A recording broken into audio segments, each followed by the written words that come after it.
এই যে তারুণ্যের রাজনৈতিক অধিকার প্রতিষ্ঠার এই যে পথ দেখানোর জন্য তিনি সারা বাংলাদেশে এই সমাবেশের ব্যবস্থা করেছেন। আজকেও ঢাকায় এই সমাবেশ হচ্ছে। আমি এই বিষয়টিকে গুরুত্ব দিতে চাই যে বাংলাদেশের ভবিষ্যৎ যারা নির্মাণ করবে তারা হল আজকের সময়ের তরুণ প্রজন্ম। এটাকে নির্দেশ করার জন্য, জনগণের সামনে পরিষ্কার করার জন্য জনাব তারেক রহমান এই পদক্ষেপ নিয়েছেন। এই প্রসঙ্গে আমি আমাদের দলের প্রতিষ্ঠাতা, স্বাধীনতার ঘোষক শহীদ প্রেসিডেন্ট জিয়াউর রহমানকে স্মরণ করছি। তিনি যখন এই জাতীয়তাবাদী যুবদল, ছাত্রদল, স্বেচ্ছাসেবক দল তিনি সংগঠিত করেন, আমি তখন তার সে জাতীয়তাবাদী দলের কমিটিতে প্রথম ছাত্র বিষয়ক সম্পাদক হিসাবে প্রায় সব সমাবেশে আমি উপস্থিত ছিলাম।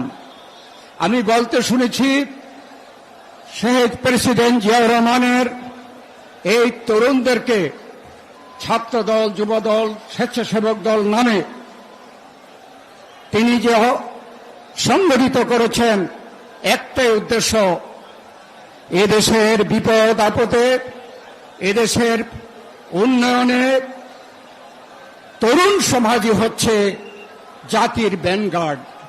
অর্থাৎ সকল কিছুর সামনে থাকবে এই তরুণ সমাজ। শহীদ প্রেসিডেন্ট জিয়াউর রহমানের যে উদ্দেশ্য ছিল, আজকে আমরা দেখতে পাচ্ছি ভবিষ্যৎ এই বাংলাদেশের কর্ণধার তারেক রহমানও ঠিক একইভাবে চিন্তা করছেন।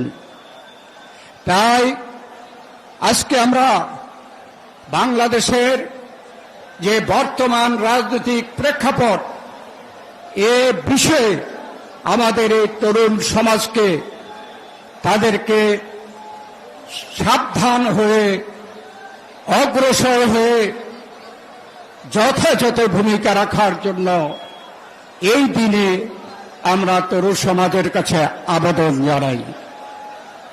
আজকে বাংলাদেশের কি অবস্থা? আমরা গত 15 বছর সেই সময়ের যে স্বৈরাচারী ফ্যাসিস্ট সরকার ছিল তার বিরুদ্ধে আন্দোলন করতে গিয়ে আমাদের নেত্রী, দেশনেত্রী বেগম খালেদা জিয়া বিনা কারণে তিনি একটি মিথ্যা মামলায় শাস্তিপ্রাপ্ত হয়ে জেলে গিয়েছেন, অসুস্থ হয়েছেন। আমাদের ভারপ্রাপ্ত চেয়ারম্যান তারেক রহমান বানোয়াট মামলায় শাস্তিপ্রাপ্ত হয়ে বিদেশে থাকতে বাধ্য হচ্ছেন। আমাদের সিনিয়র নেতাদের থেকে শুরু করে আমাদের তৃণমূল নেতা পর্যন্ত এমন কেউ নাই যারা মামলার আসামি ছিলেন না, যারা জেল খাটেন নাই, নির্যাতিত হন নাই। এবং আমরা দাবি করতে চাই, আমাদের সেই 15 বছরের আন্দোলনের চূড়ান্ত পর্যায়ে 2024-এ যে ছাত্র গণ অভ্যুত্থান হয়েছে, তারই চূড়ান্ত এই অবস্থা। এবং সেই ছাত্র গণ অভ্যুত্থানে স্বৈরাচারের পতন হয়েছে। তারা স্বেচ্ছায় দেশ থেকে পালিয়ে গেছে। আজকে যে সরকার প্রতিষ্ঠিত, এই সরকারি সেই আন্দোলনের ফসল। আমরা প্রত্যাশা করেছি, প্রথম থেকে এই সরকারকে আমরা সমর্থন, সহযোগিতার আশ্বাস দিয়ে প্রত্যাশা করেছি যে এই সরকার যে ওয়াদা করেছে যে তারা জনগণের কাছে তাদের অধিকার ফিরিয়ে দেবে, সেই অধিকার অতি দ্রুত ফিরিয়ে দেওয়ার জন্য আমরা আশা করেছিলাম। প্রায় 10 মাস অতিক্রম করছে, আমরা দেখছি জনগণের অধিকারের মধ্যে সবচেয়ে গুরুত্বপূর্ণ অধিকার হচ্ছে ভোটের অধিকার। সেই ভোটের অধিকার প্রতিষ্ঠা করার জন্য দেশে গণতন্ত্র পুনঃপ্রতিষ্ঠা করার জন্য এখন পর্যন্ত কোনো পদক্ষেপ নেয় নাই। আমরা সেই দিনও প্রধান উপদেষ্টার সাথে সাক্ষাৎ করে এইসব দাবিগুলো পুনরাবৃত্তি করেছি, যুক্তি দেখিয়েছি কেন জাতীয় সংসদ অতি দ্রুত এই দেশে হওয়া প্রয়োজন। যারা পতিত স্বৈরাচার ফ্যাসিবাদ তারা দেশে বিদেশে নানা ষড়যন্ত্র করছে, নির্বাচনের বিরুদ্ধে তারা ষড়যন্ত্র করছে, নির্বাচনকে বিলম্বিত করার জন্য তারা ষড়যন্ত্র করছে। তা না হলে সংস্কার এবং মামলা এই দুটি বিষয়কে নির্বাচনের সাথে তুলনা করার কোনো অর্থ হয় না। আমরা এই কথা বলেছি, এই তিনটি বিষয় আলাদা আলাদা বিষয়। আমরা বিএনপি সবচাইতে আগে দেশে সংস্কার চেয়েছি। আমাদের নেত্রী 2030 ভিশন ঘোষণা করেছেন।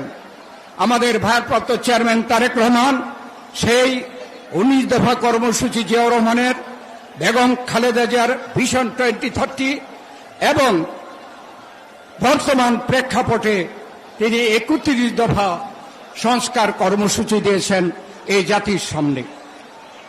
অর্থাৎ আমরা বিএনপি সর্বাগ্রে সংস্কার সম্বন্ধে চিন্তা করেছি, জনগণের সামনে উপস্থাপন করেছি।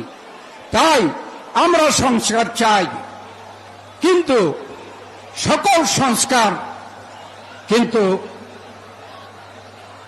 এক কথায় করা যাবে না, এটা চলমান বিষয়। সংস্কারের ব্যাপারে আমরা পদক্ষেপ গ্রহণ করতে বলেছি, আমরা প্রস্তাব দিয়েছি। আমাদের 31 দফা আমরা সেখানে উপস্থাপন করেছি। আমরা চাই নির্বাচন সংক্রান্ত সংস্কার অতি দ্রুত শেষ করে আগামী ডিসেম্বরের মধ্যে নির্বাচনের তারিখ ঘোষণা করা হোক।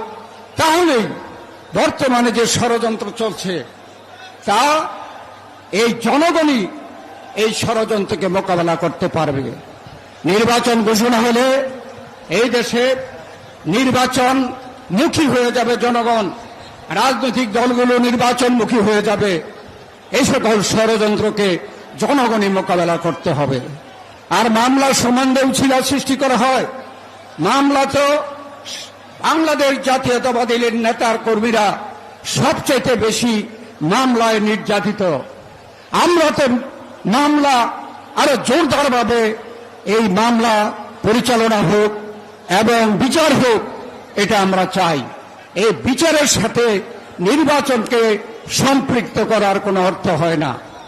আমরা সেই দিন প্রধান উপদেষ্টার কাছে কথা দিয়ে এসেছি, বাংলাদেশ জাতীয়তাবাদী দল যদি ভবিষ্যতে ক্ষমতায় আসে তাহলে এই সংস্কার এবং মামলার বিচার জাতীয়তাবাদী দল অত্যন্ত গুরুত্বের সাথে তা করবে।